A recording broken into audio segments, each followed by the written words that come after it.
Sobre el dojo kun, que como sabéis son las normas de conducta que hay que tener en el dojo. Son unos principios y unas normas básicas. El primer principio que vamos a ver hoy se llama Itotsu, es decir, lo primero principal, Kinkaku Gansei Shuto Moro Goto. En japonés os habéis quedado lo mismo, pero significa que lo primero o lo principal es mejorar el carácter, nuestra conducta, la personalidad, no solo los aspectos técnicos, y que siempre hay algo que se puede mejorar. Cuando hablamos de eso, por ejemplo, cuando estéis preparando un grado, un cinturón, lo importante no es aprobar para conseguir ese grado, lo importante es que cada día que entrenéis, que practiquéis, procuréis hacer lo mejor de vosotros mismos. Y lo mismo en cuanto a la personalidad, que también desarrollaremos valores como es la tolerancia, la constancia, la perseverancia respecto a los compañeros, la empatía, el ser comprensivo, la capacidad de ayudarnos, mucho más. Otro día veremos los siguientes puntos, en total son 5, el dojo kun o normas del dojo. Muy bien. El segundo principio del dojo kun que vamos a ver hoy es Itotsu Makoto no Michi o Mamuru Koto, que quiere decir, ante todo, ser fiel, leal y defender los caminos de la verdad.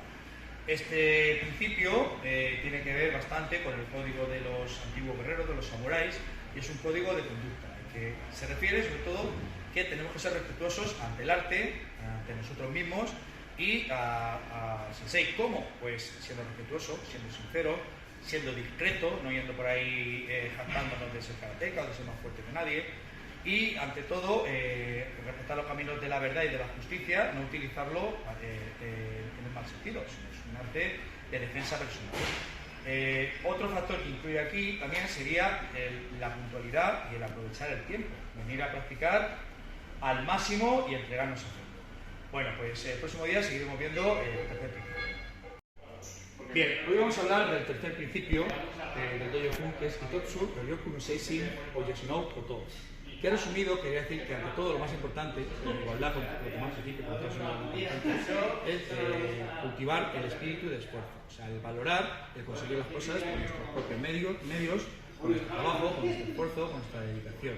Hoy en día, por desgracia, en algunos casos, estamos inmersos en el mundo digital, en todo lo virtual, en el metaverso ahora que está tan de moda, y la gente cada vez valora menos conseguir las cosas por el esfuerzo y sí conseguirlas rápidamente, pues a través del copia y pega o de que me han pasado el archivo y yo lo modifico, y aquí no es posible. En el karate no existe atajos, por lo que trabajamos nosotros va a ser lo que obtenemos, y si no es así, pues nos estaremos engañando a nosotros mismos. Entonces tenéis que ser sinceros con vosotros mismos y esforzarse en el día a día. Aquí lo más importante es el día a día. Bien, hoy vamos a ver sobre el cuarto principio del dojo kun, que es el Itotsu Reigi o Mozuru Koto, relacionado con la cortesía, las normas de cortesía. La primera de ellas es el saludo.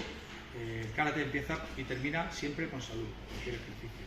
Luego el respeto a los demás, y sobre todo para respetar a los demás nos tenemos que respetar a nosotros mismos, siendo sinceros en nuestra práctica, entregándonos al máximo y esforzándonos todo lo que podamos. Luego, otro aspecto muy importante en este punto es la humildad. Sin humildad no hay progreso, porque sin humildad no somos capaces de reconocer nuestros errores, de aceptar las correcciones, de ver a los compañeros y tratar de aprender de lo positivo, y cuando veamos algo negativo en ellos, que sea para enriquecernos, no para criticar. Entonces, recordar que es el respeto a los demás, la humildad y el esfuerzo al día a día. Es lo que se resume este cuarto principio.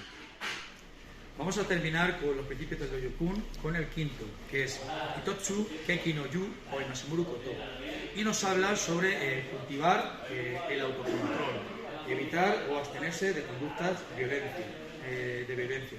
¿Cómo debemos hacerlo? Pues tanto que es en la clase, en el dojo, controlando nuestros impulsos, cuando estamos haciendo, por ejemplo, trabajos por parejas, siendo capaces, ya cuando estamos haciendo un trabajo serio, riguroso, incluso alguna vez fuerte, no llegar a los extremos de dañar al compañero ni que me llame.